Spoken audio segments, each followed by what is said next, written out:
Bienvenue une fois de plus à notre bulletin d'information de Magnificat.tv consacré à l'actualité de l'Église. Nous sommes aujourd'hui le mercredi 10 août 2022. Voici les titres.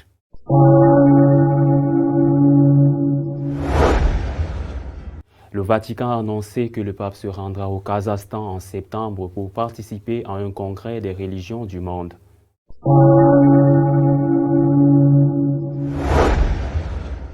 Le dictateur Daniel Ortega du Nicaragua a ordonné la fermeture des stations de radio catholiques et a menacé un évêque qui a dû sortir avec le Saint-Sacrement.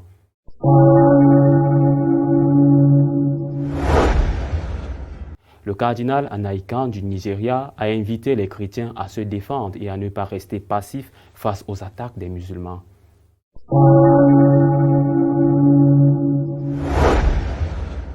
Un groupe de laïcs italiens a écrit aux évêques allemands pour leur demander de ne pas poursuivre le chemin synodal, car cela pourrait provoquer un schisme.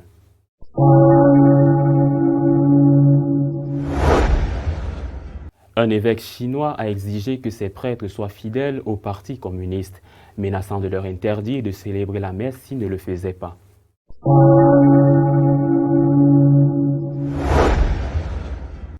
Le pape se rendra au Kazakhstan pour participer à une réunion de chefs religieux du monde entier. Ce sera du 13 au 15 septembre. Comme annoncé par le bureau de presse du Saint-Siège, le pape François effectuera son voyage apostolique au Kazakhstan du 13 au 15 septembre. Au cours de cette visite, le pape aura 5 interventions, dont 4 seront des discours et une homélie. Il partira à 7h00 de l'aéroport de Fiumicino pour Nur Sultan, où il arrivera à 17h45 heure locale.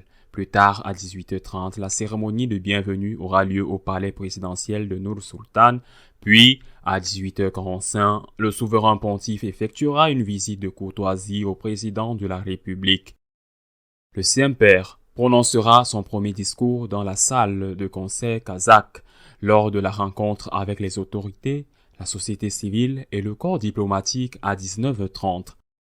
Le lendemain, mercredi 14 septembre, le pape François commencera ses activités publiques à 10h avec sa participation à la prière silencieuse des chefs religieux et l'ouverture de la session plénière du 7e congrès des chefs de religion mondiale et traditionnelle, au Palais de la Paix et de la Réconciliation. Il y prononcera son deuxième discours. Vers midi, le Saint-Père tiendra des entretiens privés avec certains chefs religieux au Palais de la Paix et de la Réconciliation. La présence du patriarche de Moscou, que le pape veut rencontrer pour parler de la paix en Ukraine, n'est pas encore certaine. Dans l'après-midi, à 16h45, le souverain pontife présidera la célébration de la Sainte Messe sur la place de l'Exposition, où il prononcera son homélie. Entre-temps, le jeudi 15 septembre à 9h du matin, le pape François rencontrera en privé les membres de la Compagnie de Jésus à l'Annonciature apostolique.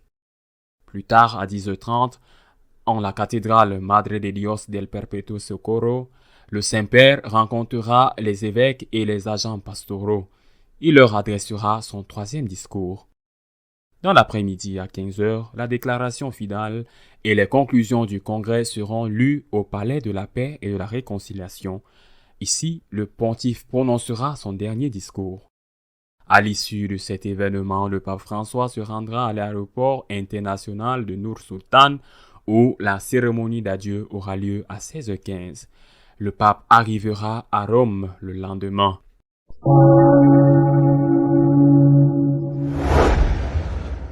Le dictateur nicaraguayen Daniel Ortega a ordonné la fermeture de plusieurs stations de radio catholiques et a menacé un évêque.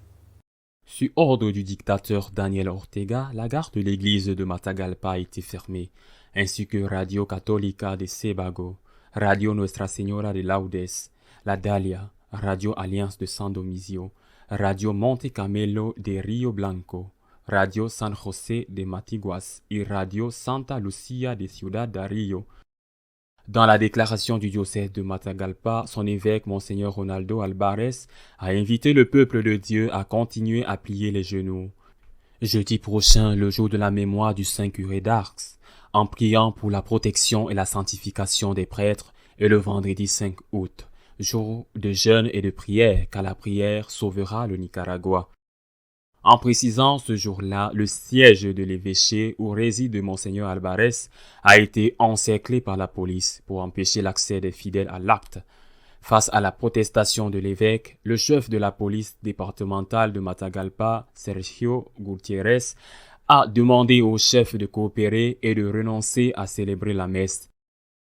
Ceux qui ne coopèrent pas, ce sont des policiers parce qu'ils ne laissent pas entrer les prêtres, la chorale, les séminaristes, les garçons qui vont transmettre mon moment de prière eucharistique, de pastorale, de communion et de prière, a répondu l'évêque. Pour montrer sa détermination, Monseigneur Alvarez est sorti dans la rue avec le Saint-Sacrement exposé dans la custode et a confronté la police. Au bout d'une heure, la police a autorisé deux prêtres à entrer dans la paroisse et ainsi l'évêque a pu célébrer l'Eucharistie sans paroissien, bien qu'elle ait été retransmise en direct sur les réseaux sociaux.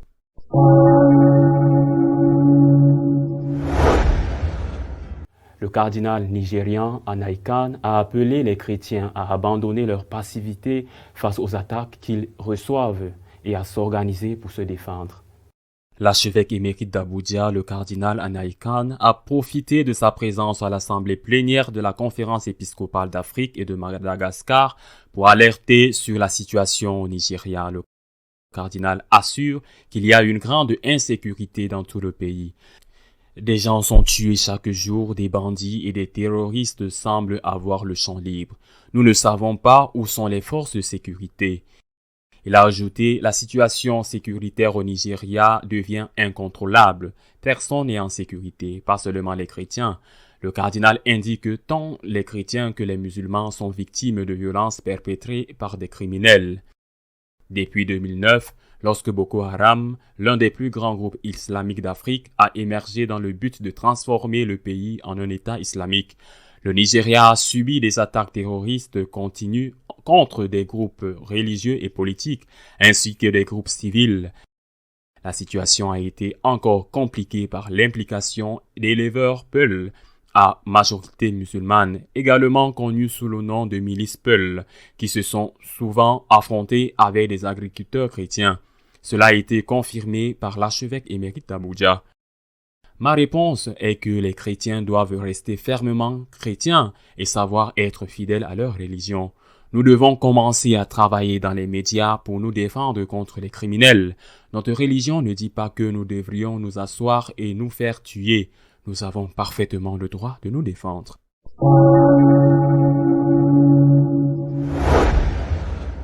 Une démonstration de l'incertitude que provoque le chemin synodal de l'Église en Allemagne est la lettre d'un groupe de laïcs italiens à Monseigneur Batzing.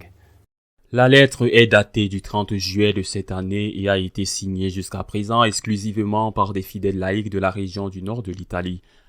Le promoteur de l'appel est un avocat du nom de Giuseppe Zola de Milan. Les signataires s'inquiètent de l'unité de l'Église, avertissent du danger d'une adaptation à l'ère du temps et appellent la voix synodale allemande à confesser sans vergogne Jésus-Christ, qui est la seule garantie de vivre une vie nouvelle. La raison de l'appel, disent-ils dans l'introduction du texte, est la réponse tiède du présidium du chemin synodal à la déclaration du Saint-Siège du 21 juillet, dans laquelle le Vatican avait mis en garde contre l'imposition aux fidèles de nouvelles structures et doctrines qui violent l'unité ecclésiale universelle. De son côté, le cardinal Müller a de nouveau parlé du synode allemand, se référant à la déclaration du Saint-Siège dans laquelle il a mis en garde contre le risque du schisme.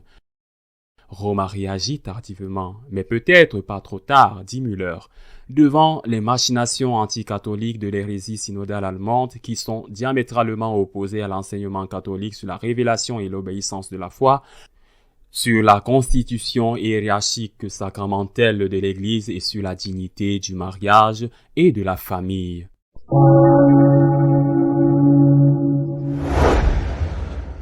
La soumission au gouvernement chinois de certains évêques a atteint le point où l'un d'eux a exigé que les prêtres soient fidèles au Parti communiste.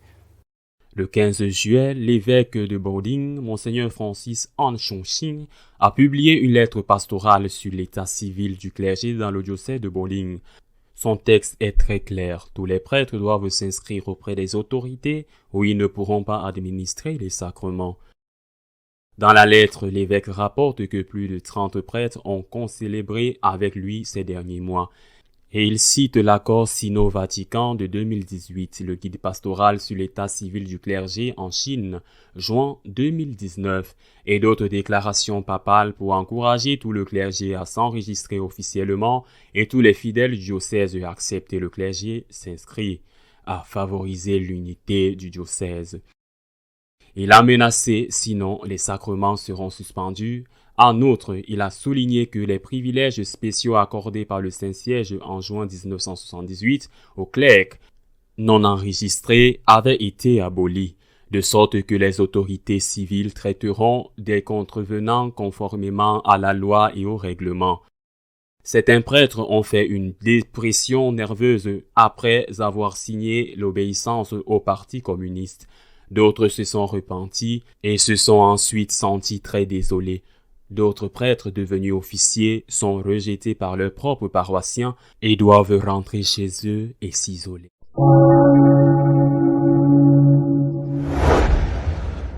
Notre éditorial de cette semaine est consacré à la mémoire de la figure de l'écrivain anglais Chesterton à l'occasion du centenaire de sa conversion au catholicisme.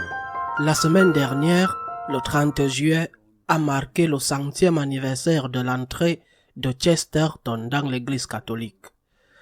Chesterton, malheureusement, reste un inconnu de la grande majorité des catholiques. Mais pour d'autres, dont moi, il n'est pas seulement le roi des paradoxes, l'auteur de phrases qui font réfléchir et parfois rire, ou de grands livres pour passer un bon moment, comme les romans dont le protagoniste est le père Brown. Chesterton, pour beaucoup, je le répète, et certainement pour moi, est un père spirituel. Et un père spirituel qui m'aide à vivre en tant que catholique à une époque comme celle-ci, dans laquelle beaucoup, au sein de l'Église catholique, sont déterminés à continuer à se dire catholiques et à continuer à appartenir à une Église qu'ils veulent appeler catholique, mais en même temps, ils essayent d'empêcher qu'elle soit catholique. Ils veulent être catholiques dans l'Église catholique sans que l'Église soit catholique. C'est un paradoxe. Et bien sûr, c'est ce que nous vivons. Et Chesterton m'aide beaucoup en cela. Je vais lire certaines des choses que j'ai écrites parce qu'il y a beaucoup de phrases, mais pas toutes bien sûr, que je veux citer rien que pour énumérer les phrases de Chesterton qui m'ont fait penser, prier et même avoir honte de moi-même. Il me faudrait de nombreuses heures. Il en va de même avec les livres que j'ai lus de lui. Je ne sais pas s'ils sont tous, mais bien sûr, ce sont tous ceux que j'ai trouvés et ils sont nombreux. Bien que dans aucun d'entre eux, je n'ai trouvé plus de sagesse que dans son autobiographie. C'est dans ce livre surtout que je l'ai découvert comme mon maître spirituel, surtout en ce qui concerne la vertu que je considère comme la plus exaltée et la plus nécessaire. Après les 3 vertus théologales, bien sûr, je veux parler de la vertu d'humilité. Lorsque Chesterton parle du mépris que nous éprouvons pour cette plante si vulgaire, si banale, qu'on appelle le pissenlit ou dandelion, cette plante qui se trouve dans chaque gazon, dans chaque pré, qui aujourd'hui de petites fleurs jaunes, qui produit de petites fleurs jaunes, qui produisent ensuite une inflorescence pleine de petites graines formant une boule qui, lorsqu'on souffle dessus, se répand partout, d'où la clé de son succès. Lorsqu'il dit que nous éprouvons du mépris pour cette plante très commune, il nous invite à nous demander si en réalité ce mépris n'est pas dû au fait que nous considérons qu'elle est trop peu pour ce que nous méritons. Lorsqu'il décrit l'indignation du gentleman anglais qui proteste parce qu'il considère que la côtelette qu'on vient de lui servir dans le club select auquel il appartient est insuffisante pour lui et se plaint au serveur en disant « Est-ce une côtelette digne d'un gentleman, digne d'un monsieur ?» Le problème, Chesterton nous aide à le comprendre. Le problème n'est pas dans la côtelette, le problème est dans la conception que tu as de toi-même. parce que cette même côtelette, la même, serait reçue avec allégresse à la table d'un ouvrier. Si tu considères que tu mérites le meilleur des meilleurs parce que tu es extraordinaire, alors dans cette vie, tout aura peu de goût pour toi, et alors tu ne jouiras de rien, ou presque. Le problème n'est donc pas dans la côtelette, mais dans notre orgueil. Cette vision de la vie, cette perception de l'humilité, cette vertu qui m'aide à me situer tel que je suis face à ce qu'est la réalité, cette phrase est de Saint Augustin: « Seigneur, que je te connaisse et que je me connaisse moi-même. » Cela m'aide énormément chaque fois que j'ai la tentation insidieuse de penser que je mérite plus que ce que j'ai. J'ai appris de Chesterton à rendre grâce pour la dent de lion et pour la côtelette, pas si bonne dans mon assiette, car toutes deux sont des cadeaux merveilleux que je ne mérite pas vraiment, bien que le grand maître de ma vie, sans aucun mérite de ma part, soit la Vierge Marie de qui j'ai presque tout appris. Dans le chapitre sur la gratitude qui est l'essence du charisme des franciscains de Marie, Chesterton n'a pas été un rayon de lumière occasionnel éclairant une nuit d'obscurité orageuse, mais un projecteur permanemment allumé. Il ne peut y avoir de gratitude sans humilité, et il ne peut avoir d'humilité sans savoir qui est Dieu et ce que Dieu a fait pour lui et le peu qu'on mérite soi-même. Ce n'est qu'ainsi qu'il est possible de vivre dans l'émerveillement permanent, devant un coucher de soleil, comme si c'était la première fois que tu le vois, même si tu le vois presque tous les jours. Ou de remercier Dieu parce que tu as une côtelette à manger, même si elle n'est pas de première qualité. L'humilité précède la gratitude et la provoque. Chesterton dit: « Lorsque nous étions enfants, nous étions reconnaissants envers ceux qui remplissaient nos chaussettes pour Noël.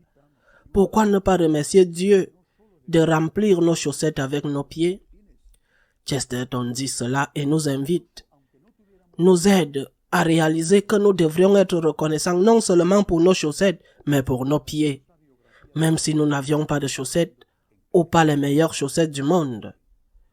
Dans sa merveilleuse biographie de Saint François, que je recommande vivement, il dit: « François a mélangé toutes ses pensées à sa gratitude, parce qu'il avait découvert qu'il avait une dette infinie envers Dieu. » Et dans une autre de ses œuvres, il revient sur cette pensée: « C'est la plus haute et la plus sainte des paroles que celui qui sait le plus réellement qu'il ne pourra pas payer sa dette la paye toujours, jetant toujours les choses dans un abîme sans fond d'insondable gratitude. » Étonnement, humilité, gratitude, trois vertus que j'ai découvertes plus profondément grâce à Chesterton, mais aussi, comme je l'ai dit, je le considère comme un maître pour affronter les temps confus dans lesquels nous vivons. Il est devenu catholique parce qu'il a découvert que là est la plénitude de la vérité, et même alors, il a été déçu par la flexibilité anglicane. Il cherchait des certitudes et non le relativisme, et il les a trouvées dans l'Église catholique. Peut-être qu'aujourd'hui cette déception serait produite par un secteur de cette Église catholique si différente de celle dans laquelle il est entré. Ce qu'il a dit sur le Christ est encore plus valable aujourd'hui qu'à l'époque, quand on essaye de moderniser son message en supprimant ce que le monde n'aime pas. Il disait: « Il n'est pas vrai que les idées de Jésus de Nazareth étaient adaptées à son époque et ne le sont plus à la nôtre. » La fin de son histoire suggère peut-être à quel point elles étaient précisément inadaptées à son époque, ou cette autre phrase sur ce qu'il cherchait et a trouvé dans l'Église catholique. Nous ne voulons pas d'une religion qui a raison quand nous avons raison. Ce que nous voulons, c'est une religion qui a raison quand nous avons tort.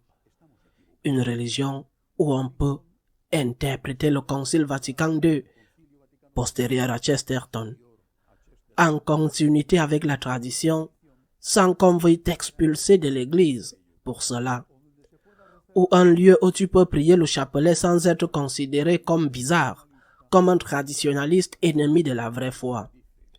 Il dit: Je ne veux pas appartenir à une religion dans laquelle il m'est permis de posséder un crucifix. J'ai le même sentiment à propos de cet autre sujet plus exposé à la controverse des hommes, celui de la Sainte Vierge. Si les gens n'aiment pas ce culte, ils ont raison de ne pas être catholiques. Mais je veux que ceux qui sont catholiques soient appelés catholiques. Je veux que cette idée ne leur plaise pas seulement, mais je veux qu'ils l'aiment et qu'ils l'aiment ardemment en la proclamant fièrement par-dessus tout. Je veux qu'on me permette d'être enthousiasmé par l'existence de l'enthousiasme et qu'on ne tolère pas froidement mon plus grand enthousiasme comme s'il s'agissait d'une centricité personnelle.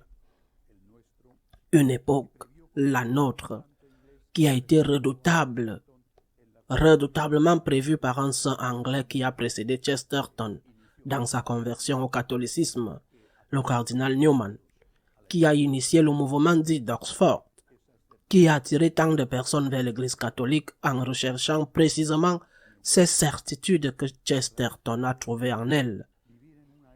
A écrit Newman, « Je remercie Dieu de vivre à une époque où l'ennemi est à l'extérieur de l'Église et de savoir où il est et ce qu'il fait. Mais je prévois un jour où l'ennemi sera à la fois à l'intérieur et à l'extérieur de l'Église. Et je prie maintenant pour les pauvres fidèles qui seront pris entre deux feux.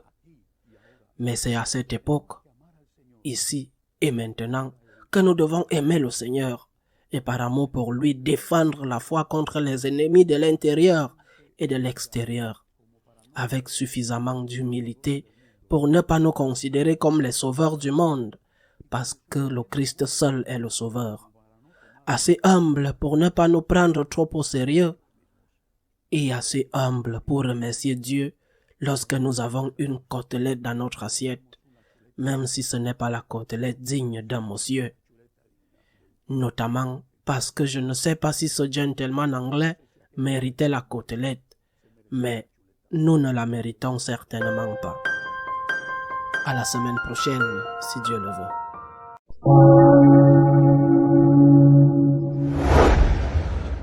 Si vous souhaitez être au courant de ce qui se passe dans l'Église, vous pouvez le faire à travers notre chaîne d'information magnificat.tv. À nous revoir dans 2 semaines, si Dieu le veut.